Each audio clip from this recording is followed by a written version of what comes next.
lying, but there's a lot of inconsistency. And too many times I think I was being successful. So I find that most of my comments, I think he's now removed. They're not on the threads anymore. And even while I was trying to do it, I could see it, but I think there's a facility where you can reserve a comment for moderator approval. So although the person who put it there can see it and the moderators can see it, nobody else can. So a lot of my comments have become invisible anyway. All right. Well, do we need to get into more backstory about Hillman, do you think? All right, backstory about Hillman. He did a classics special projects school when he was 17 and 18. He just loved classics for some reason, went and did that. But he said most of his classmates then went on to, they were the cream of the cream, and they went on to the CIA and the military. He even talks about friends he has in MIT. I don't know what MIT is, but he says he has friends in MIT. It's a very famous university. I think it's Massachusetts Information Technology. I might have got that completely wrong, but it's a very high-profile tech university.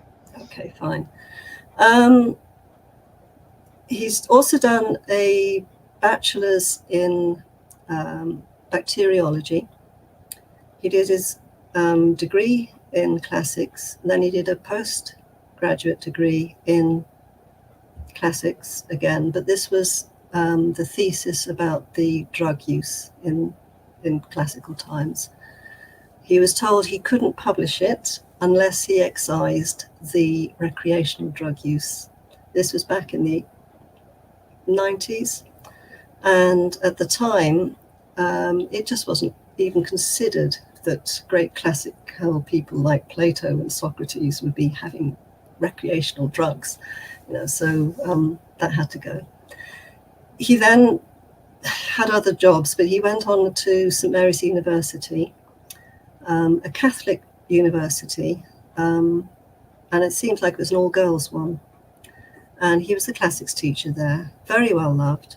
He put on the play Seneca, which Seneca's the author, Seneca's Medea.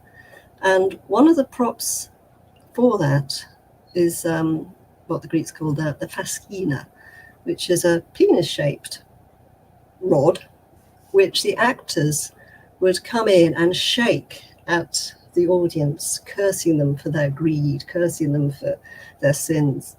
And apparently that was too offensive, so somebody removed them and told him, right, you've got to do something else. So he found something else.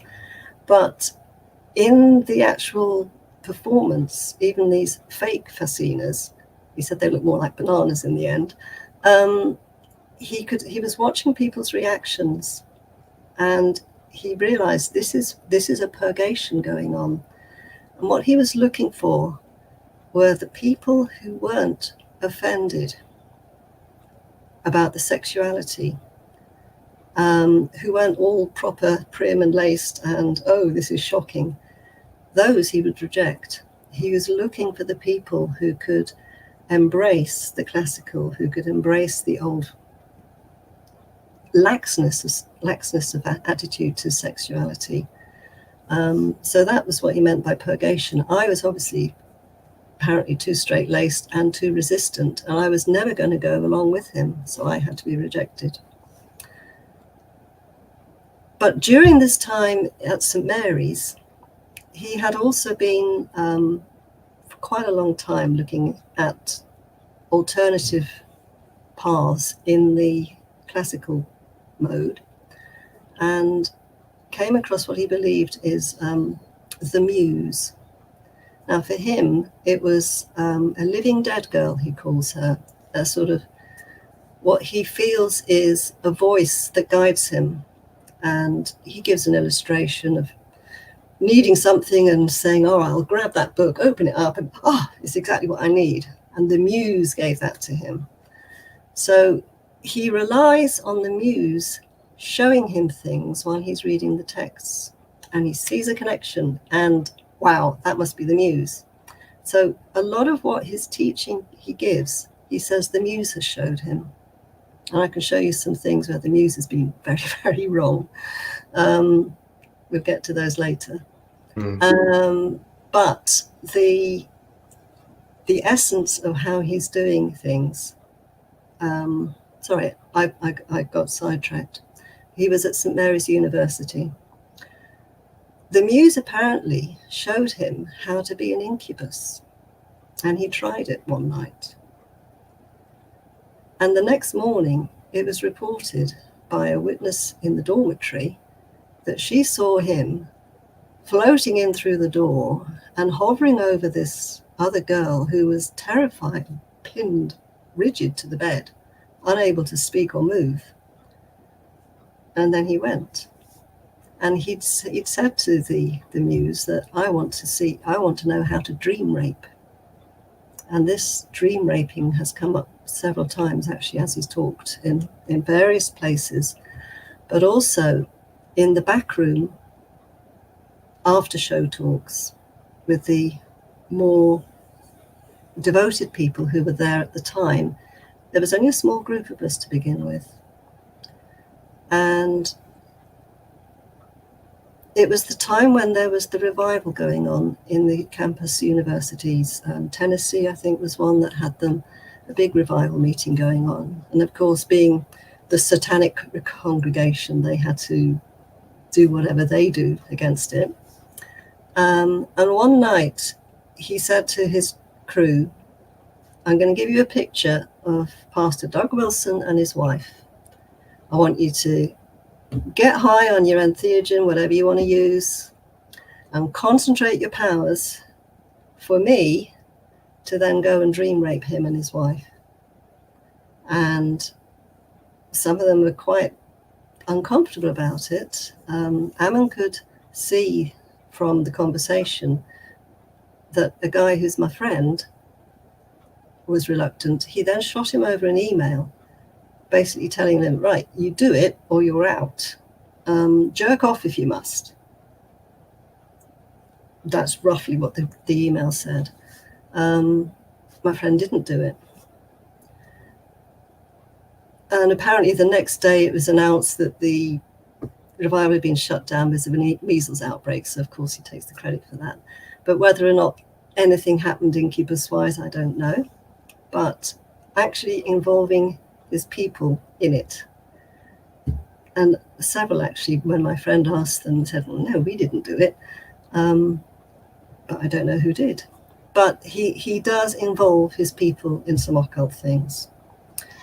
All right. Well, I can see there's kind of no end, there's bottomless pit of all it goes on. deviancies. So I think, if you're ready, why don't we give audience members a taste of his medicine, and show one of the clips. Right. Now, okay, I will share my screen in a moment, but I will explain what this is. It's an episode where he reveals his trump card against Jesus. He wants Jesus to be guilty, but not of the crime that most people think that he's being accused of. The crime that Ammon wants to convict Jesus on is that he was profiteering from the mystery. That is his only crime in Ammon's books, that he was trafficking, that he was making money. It didn't matter what he was doing in the mystery. It was the trafficking that was wrong. And I'll show you in the second clip, the second reel that I want to show you, him saying this. So he needs to have Jesus guilty. And the way he gets it is through the word that Jesus says when they come to arrest him. This is in Mark 14:48. And he says, you're coming against me as if I'm a leistes. Now, leistes, variously translated by the New Testament, and I think some of the new ones have got it right. because Josephus used the word lestes to describe the rebels against Rome. And in Luke 23, it talks about the Pharisees going to Pilate and saying he was telling the people not to pay their taxes, he's making himself a king. And Pilate comes back later saying, you brought me this man who was inciting the people to rebellion. All right, so that was the charge that went over his head, King of the Jews. All right, so in this context, lestes means the trafficker, sorry, the rebel. And extra proof on that, when John in his gospel describes Barabbas, he calls him the lestes. And when Mark describes Barabbas, he calls him a sus, I can never say the word, but it's a co-conspirator. So that is the alternative name, that's the alternative understanding of lestes, a co-conspirator, basically the rebel. So on both fronts, lestes in this context is talking about them coming at him as if he was about to lead a rebellion, a rebel leader, an outlaw. All right, so that is the proper understanding of the word. But Ammon has his wonderful magic to play, which I shall now reveal to you.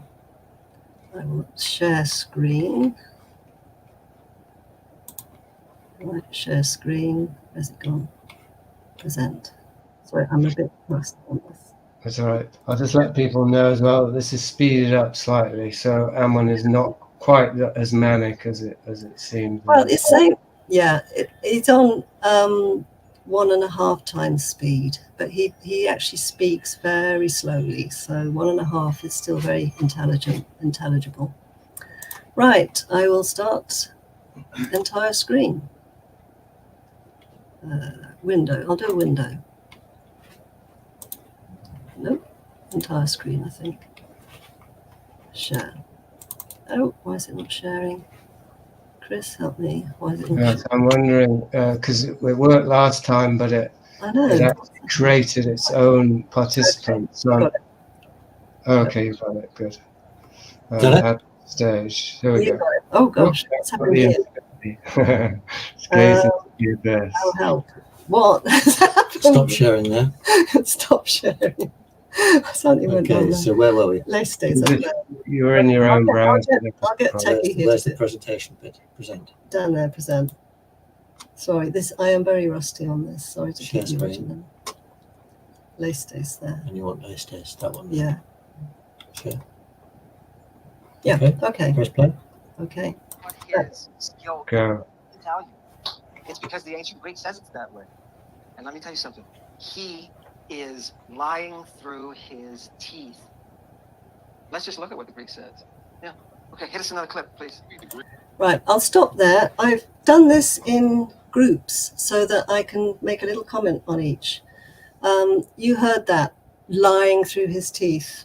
And it is deflection because he's about to lie through his own teeth very, very shortly. If you can boost the volume. Go backward, it means to wobble, to stumble. They lost their bearing. And when the Bible says they fell, it's the Greek word pipto, which means to fall hard. All right. Jesus makes a note of this. He says something out of his own mouth. Out of his own mouth. Tonight we have firsthand evidence. We've been trying to establish a motive here for Jesus. And there are those of you who have been saying, it's not.